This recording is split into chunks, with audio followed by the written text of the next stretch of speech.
Salam alaikum tout le monde, bonjour ou bonsoir, cela dépendra du moment où vous allez nous suivre sur Urban SN bien sûr. Du studio Bini, la Togon, Manilen Bete Bete, qui 35 épisodes la yem. Je ne l'ai pas dit parce que tout simplement, mais qui panel Biwa Event Pro Defon, on a dû entendre, en tout cas, Ibou Gueye, si bopam, mu waxone que ni dañ koy d'après biñ ko laajé né ko ci ñaata épisode ngeen koy tënk mu né 35. Et avant cela, j'avais eu à choper également une information quelconque. Maintenant qu'ils aient décidé de prolonger la série, Mbarkous là je pense, ouais, pour nous. Et on aime vraiment ce Mbarkous du moment où ça provient ou bien ça concerne BT bien sûr, la série du moment.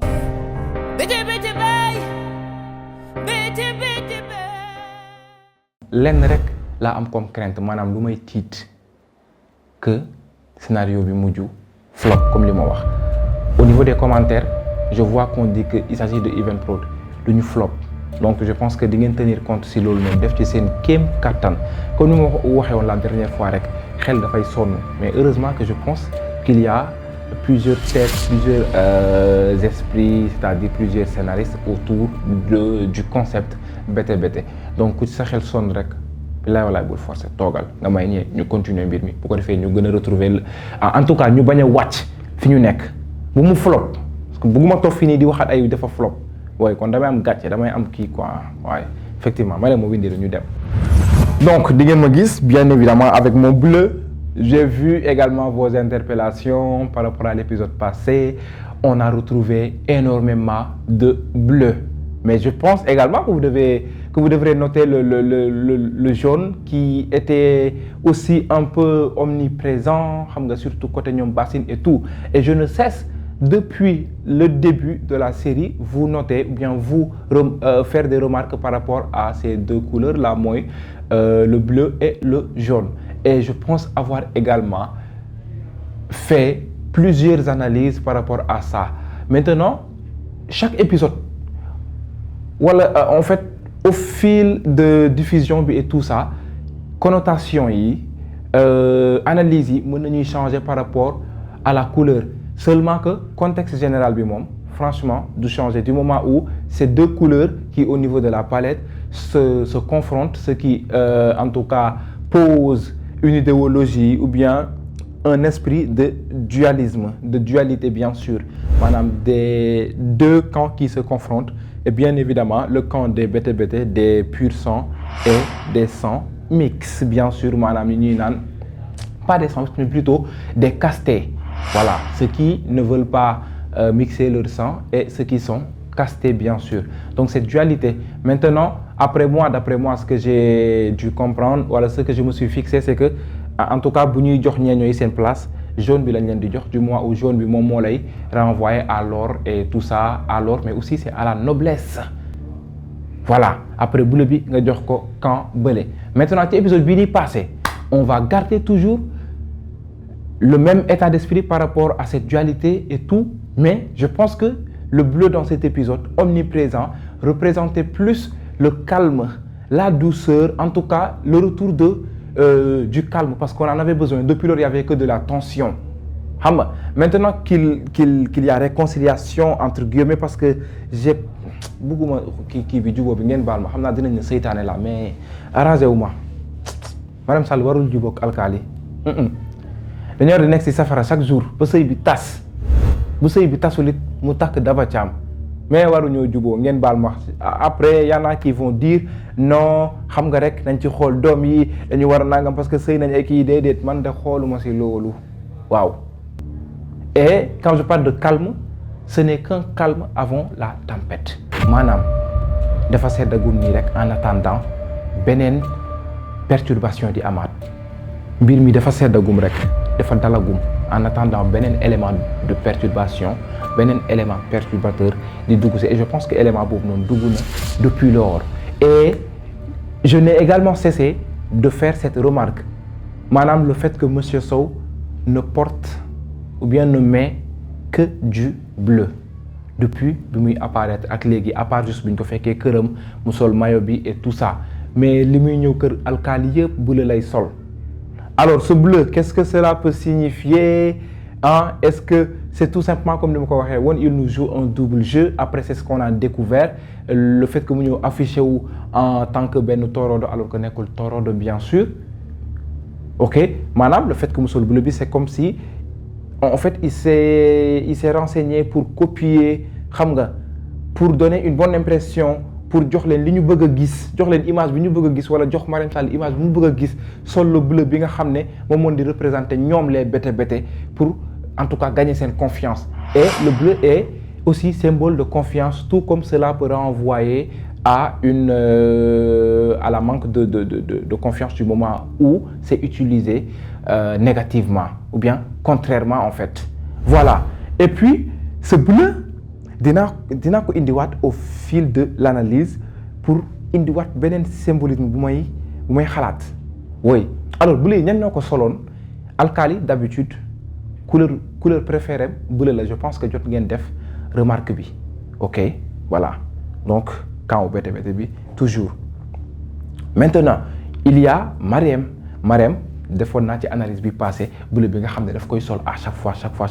fois le fait que muy symboliser vous voyez je vous avais dit que bleu bi muy sol dafay renvoyer un peu au fait que safaraam mu ngi fay am na ndox buy sotteeku ci safaraam di fay ndànk ba là où voilà elle rejoint le bleu et en fait sa couleur on dirait préférée du moment où daf koy sol à chaque fois c'est comme si dafa préférer bleu tout comme alkaali bien sûr donc là safaram fay na maintenant reste à voir si safara si dina yëkkateekuwaat ou pas bés bu découvrir que ni monsieur Sow nekkul torodo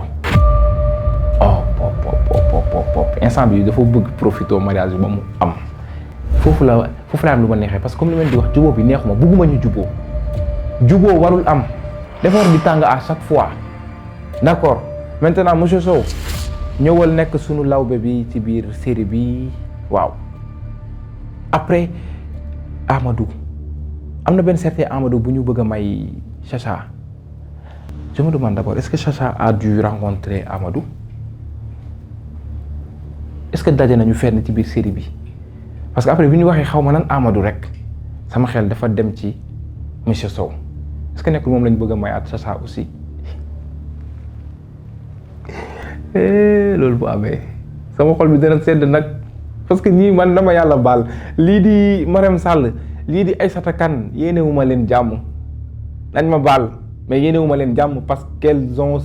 en fait Marième elle a assez semé de terreur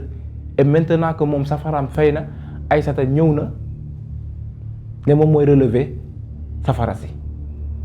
ñëw di wax ay bal rek di dóor ay bal rek même ni moom nit ñi wona ko mbiɗa a naji a siwa naji barke Allah siwa naj jiimi ko e bande annonce épisode o poɗɗo dog subaka ndako jango Chacha dawna o dogi ɓen an noon nde jiitata ɗum walla nde jiitoton ɗum an yo gorko ma wona ko mbiɗa a naji a siwa naji ay so yehi a yiyani ɗum o yehi o dogdi e Paco par contre Paco man en fait oui je le comprends du moment où il y a beaucoup de choses am na ay détails yu bëri yu ko mën a convaincre ba mu jël décision bi mu jël tey bañ a topp Chacha ci bëgg-bëggam parfois il faut abandonner par amour parfois il faut sacrifier par amour donte da nga bëgg donte li nga gënaloon moom mooy nga nekk ak ki nga bëgg mais boo xamee ne nekkin bi ngay nekk ak moom arrangé wu ko daf koy mettre en mal ak ay mbokkam et tout ça daf koy indil ay problèmes toi tu fais mieux ou bien tu ferais mieux de te barrer xam nga mais aussi est-ce que si toutefois bu la leeree ne bés boo barré woo kii ma nekkal dafa am fit comme ni ko ay waajuram waxee je sais pas si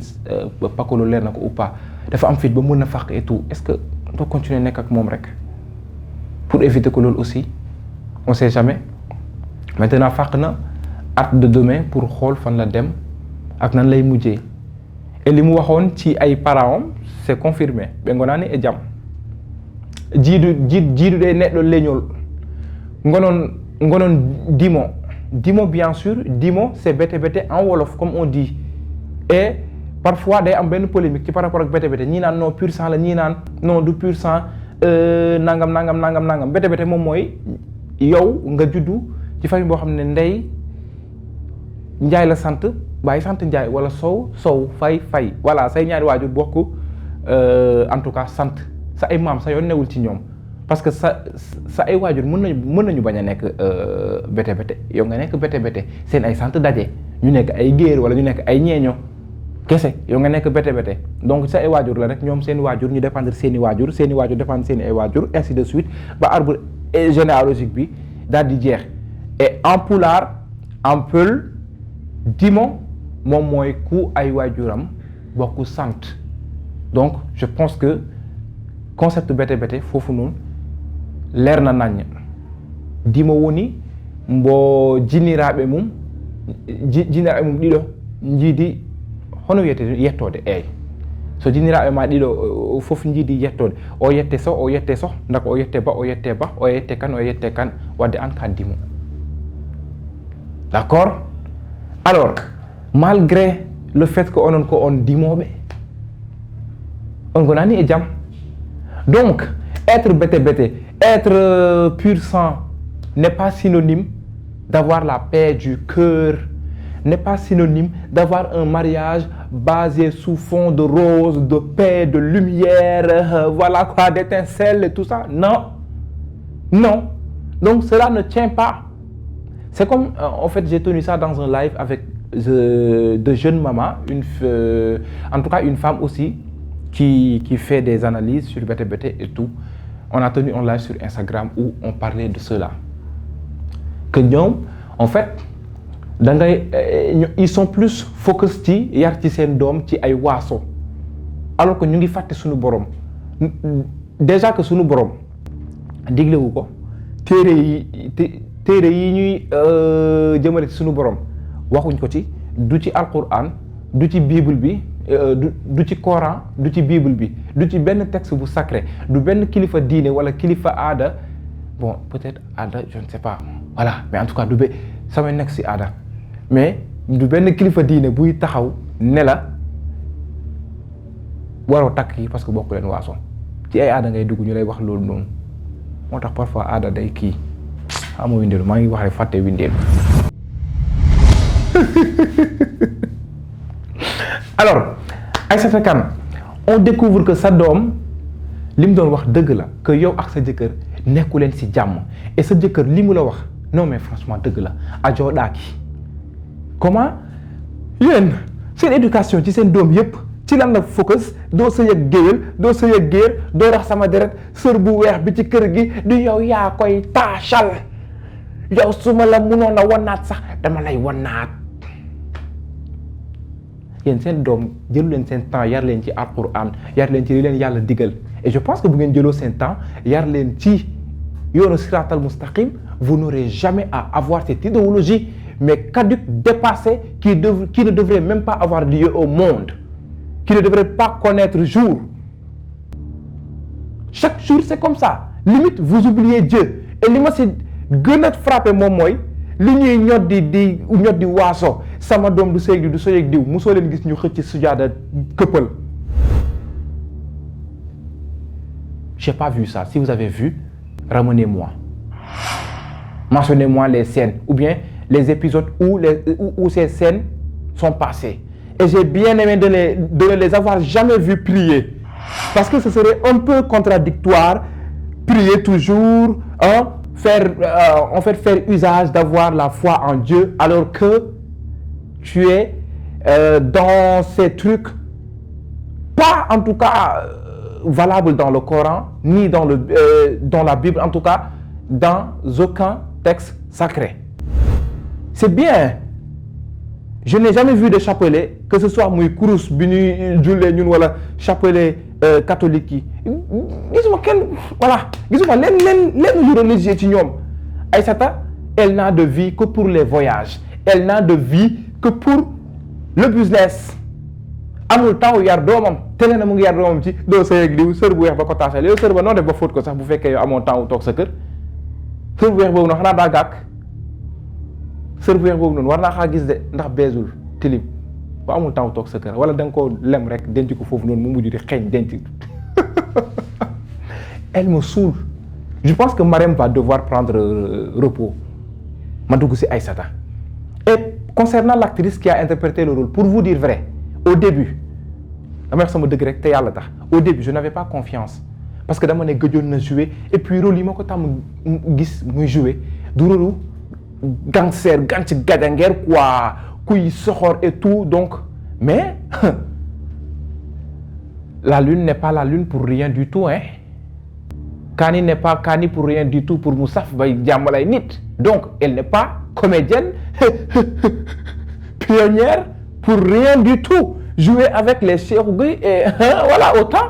nga xam ne avènement bi ampleur bi jël instant bi nii cinéma beeg jëlu ko woon bu njëkk pour nga jouer c'était tout un problème il y avait même pas de casting comme ni mu ko amee woon léegi donc ñu tànn rek ngay jouer donc daf ma surprendre en fait ak ni mu jëlee rôle bi soxor ba ngay sentir ne kii dafa soxor dafa bon dafa kii oh I really like it okay love this game donc alhamdulilah vu que réussir na rôle bi mais gisagul dara Chacha moom mooy doon ki nga xam ne mooy buddi seen ay karaw baqan lu ngeen di bañ mu koy def gis nga yàlla bu lay yar da lay jox doom joo xam ne mënoo ci moom tous pour wala ne la man maa la ëpp doole man mi leen ne ngeen bëggante avant dara bëggante leen seen biir amul xàjj amul seen sëgam yow mi ma sàkk yow yaa taxaw ne da ngay opposé wu ci lu ma wax ma won la ni la man maa la sàkk te mën a sàkk li la mën a jommal ci sa ay doom laay jaar ngir yar la waaw balaa mu doon neex nag ngeen baal ma xam ngeen fu ma jëm Chacha day biir ñu ne ko biiral Paco ko Paco woni ko gawlo ko gawlo o retni ɓiyam so waɗi noon laata yo on ma yo on karoyo on darata woynu ndu ɓurndu luggu lombo ɗon hen te so ɗon lombo noon hoto nangtoɗe hoto kumoɗe e ɓoggol yo on ndiw rek dippo ɗon nder so waɗi kelon papi xamul li may wax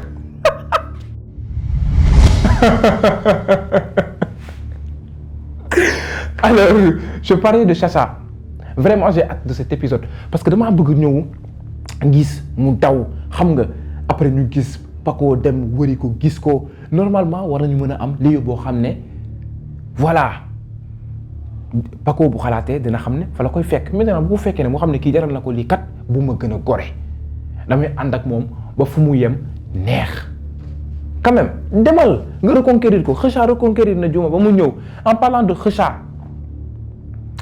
et son père pensez-vous vraiment que papaam am na liaison ak kenn ci série bi parce que je m'attends à ça le fait qu'il soit célibataire je ne vois pas la mère de Chacha xam nga je suis même allé voir scènes yi mu jàll yëpp surtout bi mu doon wax ak Ndiaga Thiam ci premier épisode bi et tout am naan kaan indi ma sa yaay ma foon ko affaire yooyu noonu xam nga pour xool ndax amul lenn lu mu joxe woon comme indice par rapport ak yaayam mais non pas du tout j'ai dû un peu perdre le fil ou bien c'est que on n'a pas encore donné ce détail justifiant son absence depuis lors ou bien le fait que wane wuñ ko depuis lors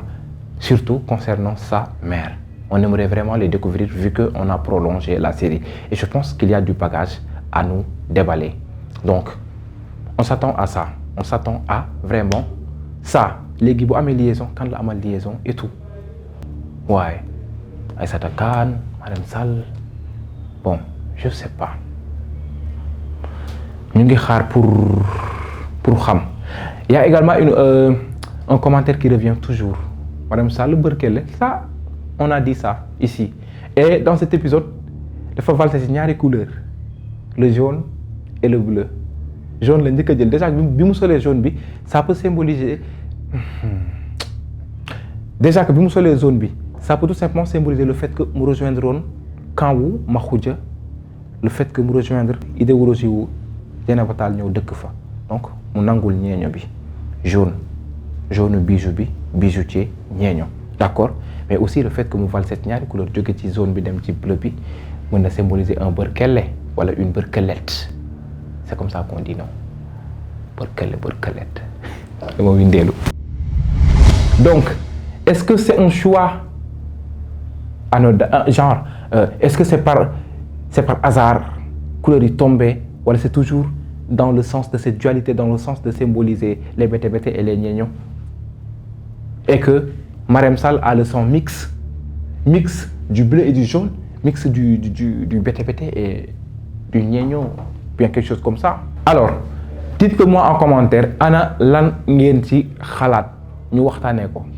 Waaw, d'accord. Est-ce que vous avez remarqué l'omniprésence du bleu dans cet épisode 35? En tout cas, interprétation, bonne analyse par rapport à ces couleurs, le jaune et le bleu et tout ça. D'ailleurs, il y a même eu Bassine Bouko Solon, voilà, jaune, Kerem. Déjà que moi, Kerem a un canapé jaune, bleu, comme chez Makhoudia. Donc, le jaune et le bleu sont fondamentaux pour vraiment représenter l'idéologie de la série, pour représenter le contexte de la série. Alors, je vous laisse, comme d'habitude, Fara Oudé, Delen Daw,